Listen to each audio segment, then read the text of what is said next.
Right now, as you watch this video, America's power grid is one heat wave away from total collapse. Entire states are routinely plunging into darkness, and it's only getting worse. This isn't some distant future problem. It's happening right now, and your state might be next. In this video, we're revealing the 10 states most at risk of catastrophic blackouts. You'll discover why a system built to power America is now failing millions, which states are living on borrowed time, and what this means for the entire nation. Stick around until the end. The number one state will shock you, and the ripple effects could reach your home no matter where you live. Welcome to Food Decider, where we break down the critical issues affecting your daily life. If you want to stay informed about what really matters, hit that like button and subscribe so you never miss an update.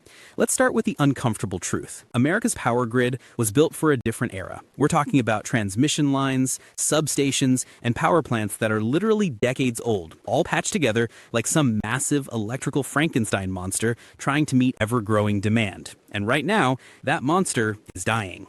Today, the grid faces unprecedented stress from population growth, technological expansion, and climate change that nobody saw coming when these systems were designed. When the lights go out, the consequences are immediate and brutal. Communication systems halt, food in your refrigerator spoils, air conditioning fails during deadly heat waves, hospitals scramble, businesses close, life as we know it grinds to a complete halt. The 10 states we're about to reveal share some terrifying characteristics. They all have outdated infrastructure operating well beyond its intended lifespan. They're all facing extreme weather events that are becoming more frequent and more severe, and they're all experiencing surging energy demand that's outpacing their grid capacity. Some of these names you might expect. Others will genuinely surprise you, but all of them are canaries in the coal mine, warning us of a national crisis that could escalate beyond state borders. Here's something most people don't realize. The American grid is interconnected. When one state fails, it doesn't stay contained. A blackout in one region can trigger a cascading collapse across multiple states, leaving tens of millions of people in the dark. This isn't theory, it's happened before, and it's going to happen again. Let's start our countdown at number 10, Nevada. Las Vegas, the entertainment capital of the world, is quite literally gambling with its power supply. The city is experiencing explosive electricity demand from data centers, cryptocurrency mining operations, and a population that just keeps growing. And here's the kicker. Most of Nevada's power comes from aging natural gas and coal plants that should have been replaced years ago. Sure, Nevada has plenty of sunshine, and they're trying to push into renewables, but here's the problem. Solar panels don't help when the sun goes down and demand peaks. The state doesn't have nearly enough battery storage to bridge that gap. So what does Nevada do? They rely heavily on power imports from neighboring states, creating a fragile dependency that could snap at any moment. Imagine a single transmission line failure during a multi-state heat wave. Las Vegas could go dark in minutes. Grid modernization is happening, but it's painfully slow, bogged down by bureaucracy and chronic underfunding. While the casinos have backup generators to keep the slot machines running, most residents are left rolling the dice every summer, hoping the power stays on. Number 9, Arizona. If you've ever been to Phoenix in July, you know air conditioning isn't a luxury. It's a matter of survival. The state's relentless growth has pushed its grid to the absolute brink. Phoenix and Tucson are voracious consumers of electricity, and demand just keeps climbing. Arizona has embraced solar power, which sounds great until you understand the duck curve problem. Solar generation peaks in the middle of the day when demand is relatively low, then the sun starts setting right when everyone comes home, cranks up the AC, and demand skyrockets. Grid operators are stuck playing this dangerous balancing act every single day. But there's an even bigger problem lurking beneath the surface: water scarcity. Many of Arizona's power plants rely on water for cooling. The Colorado River is drying up, and when temperatures spike during heat waves, these plants face the very real threat of shutdown. Add in transmission lines that cross the desert, getting battered by extreme heat, dust storms, and monsoons, and you've got a recipe for disaster. A single failure during peak demand could leave entire cities in the dark when temperatures are literally deadly. Number 8 brings us to New Mexico. Think of New Mexico's grid like an old pickup truck. It's been reliable for years, but you never know when it's finally going to quit on you. The state depends heavily on aging natural gas and coal plants, and rural areas are especially vulnerable because of long, isolated transmission lines stretching across empty desert. Severe weather and mountainous terrain make repairs slow and expensive. When something breaks in remote New Mexico, repair crews might take days just to reach the site. Meanwhile, energy demand is rising fast, driven by massive oil and gas operations in the Permian Basin. Utilities are stretched impossibly thin, trying to serve both traditional customers and the booming energy industry. Renewable development is moving at a snail's pace, and transmission capacity is maxed out. When storms hit or the sun sets, large portions of the state can lose power for days at a time, leaving communities completely stranded. At number 7, we have Utah, where explosive population growth, data center expansion, and manufacturing are sending electricity demand through the roof. The state has relied heavily on coal for decades, but here's the problem. Those coal plants are scheduled for retirement. The transition to natural gas in renewables is happening, but it's lagging far behind the demand curve. For Utah, winter is the real killer. Cold snaps spike electricity use right when natural gas supplies are stretched thin. Power plants and residential heating systems end up competing for the same natural gas, driving up prices and threatening grid stability. Utah's mountainous terrain makes everything worse. Transmission lines are vulnerable to storms and equipment failures, and repairs in remote mountain areas can take days or even weeks. The state is adding renewable energy, but without adequate battery storage to handle those freezing winter nights, reliability remains a fantasy. Number 6, Wyoming. Here's the irony. Wyoming produces vast amounts of energy, but most of it gets exported to other states. The state's own grid is aging and fragile, originally built to serve mining operations, not modern residential and commercial needs. Wyoming's winter weather is absolutely brutal. Blizzards and ice storms regularly knock out power lines across the state. Many communities rely on single transmission lines, creating catastrophic points of failure. When that one line goes down, thousands of people can be left without power in sub-zero temperatures. Wind energy is booming in Wyoming, which sounds promising until you realize wind is intermittent. When the wind stops blowing, the power stops flowing.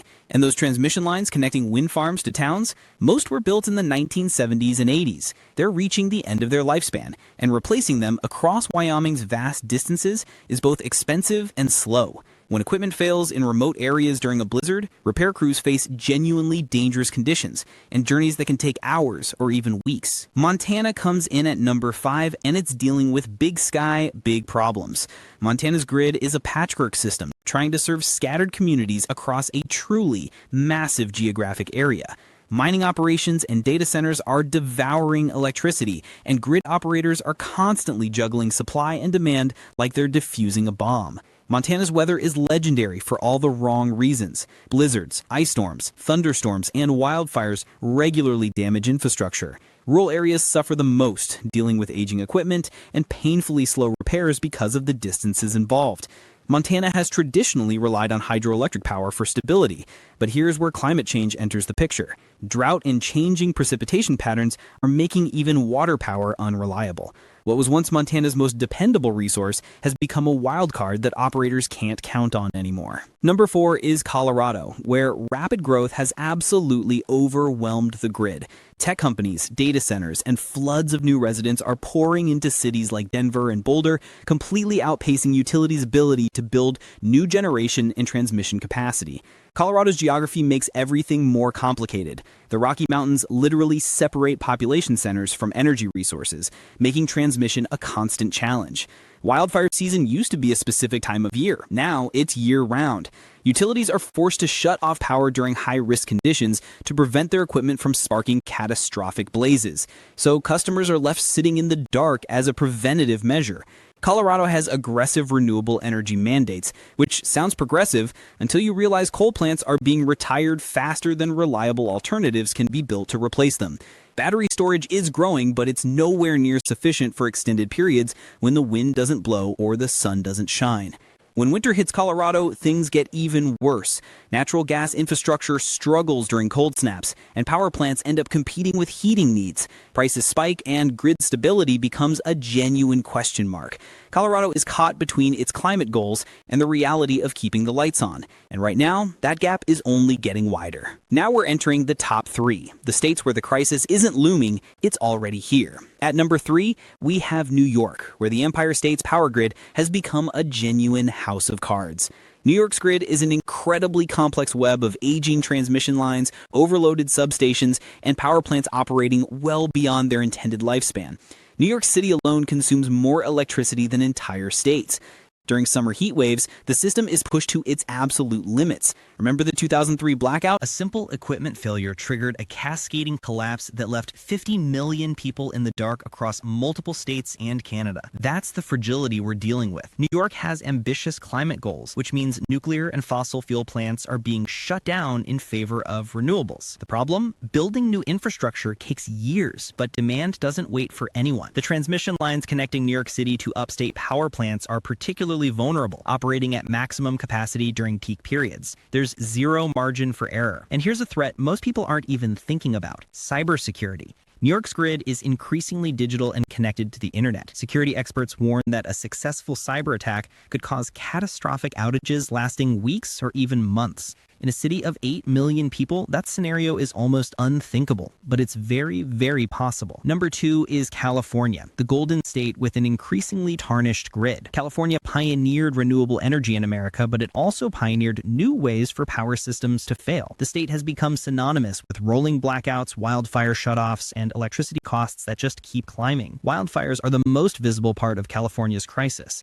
Utility equipment has sparked devastating fires that destroyed entire communities. Now, utilities shut off power during high-risk conditions, leaving millions of customers in the dark as a precaution. It's a choice between fire risk and blackouts. Both options are terrible. That duck curve problem we mentioned with Arizona, California has it worse. Solar generation peaks during the day, demand peaks in the evening. The state either has to waste renewable energy or import expensive power from neighboring states, and both options stress the grid. California's transmission infrastructure is aging and vulnerable to wildfires, extreme weather, and equipment failures. Energy storage is growing across California, but it remains completely inadequate for extended periods when renewable generation is low. When demand stays high and the sun isn't shining and the wind isn't blowing, California fires up expensive natural gas plants or desperately imports power, straining the system even further. New transmission projects that could help, they're hampered by years of environmental reviews and fierce local opposition. California is caught in a trap of its own making. Ambitious goals without the infrastructure to support them. And now, number 1, Texas. The Lone Star State stands alone. Literally, Texas's grid, known as ERCOT, is isolated from the rest of the country by design.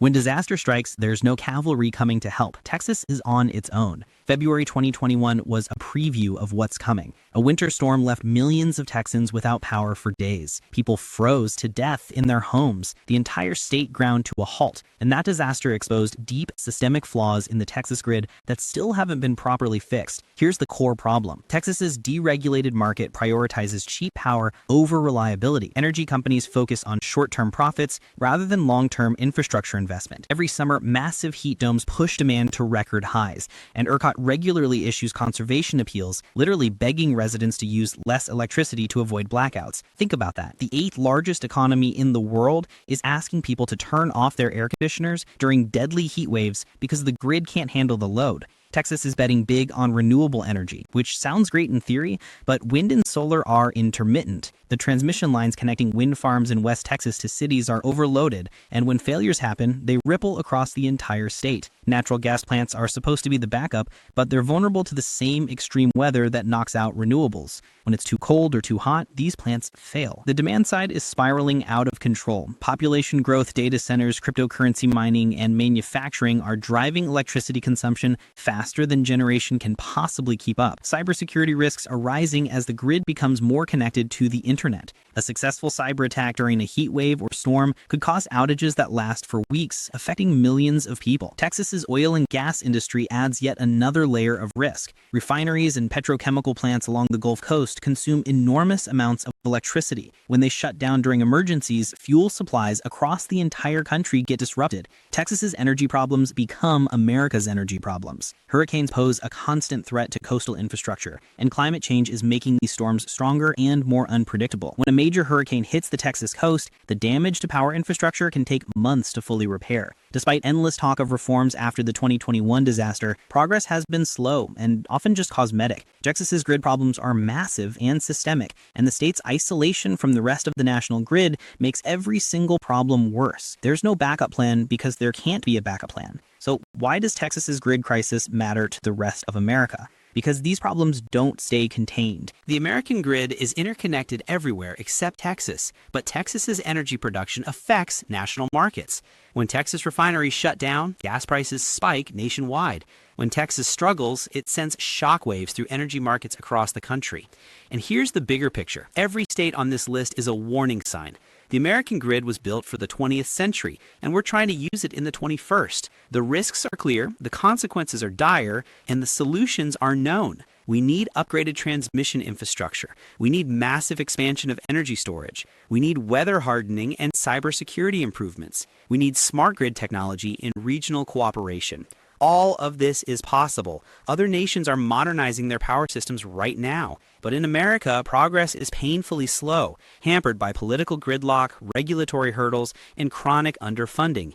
Nobody wants to invest billions of dollars in infrastructure until after disaster strikes. And by then, it's too late for the people who suffer through the blackout. Climate change is accelerating the pressure on systems that were already struggling. Heat waves are hotter and longer. Storms are more intense. Wildfires are bigger and more frequent. Droughts last longer. Every one of these events pushes the grid closer to failure. When power fails, people die. Businesses close permanently. Hospitals lose the ability to treat patients. Communities suffer damage that takes years to repair. The question isn't if more blackouts will happen, it's when they'll happen, how severe they'll be, and whether your state is ready. Faced with this unreliable reality, many households are taking matters into their own hands. Solar panels, home batteries, and backup generators are becoming common as people create their own mini-grids for resilience. But here's the irony. These solutions can actually stress the larger grid even more. Utilities face rising maintenance costs spread over fewer customers. Wealthier households buy resilience and independence. Everyone else is left with increasingly unreliable service and higher bills. America's power grid is at a crossroads right now. We can invest, innovate, and modernize before the next major disaster, or we can wait until millions more Americans experience what Texans went through in February 2021, sitting in the dark, in life-threatening conditions, wondering when the power will come back on. The 10 states we've covered today aren't the only ones at risk. They're just the ones where the crisis is most imminent and most severe. But make no mistake, grid failures in these states will have ripple effects across entire regions. The system is connected, and when one part fails catastrophically, the whole thing becomes unstable. The future of America's power grid, and by extension, the future of American prosperity and security, depends on the decisions we make now. The technology exists, the solutions are known. What's missing is the political will to act before the next disaster, rather than after. Drop a comment letting us know if your state made the list and what your experience has been with power reliability. And don't forget to hit that like button and subscribe to Food Decider for more eye-opening content that directly affects your life. The next video could be about something impacting you right now. You won't want to miss it.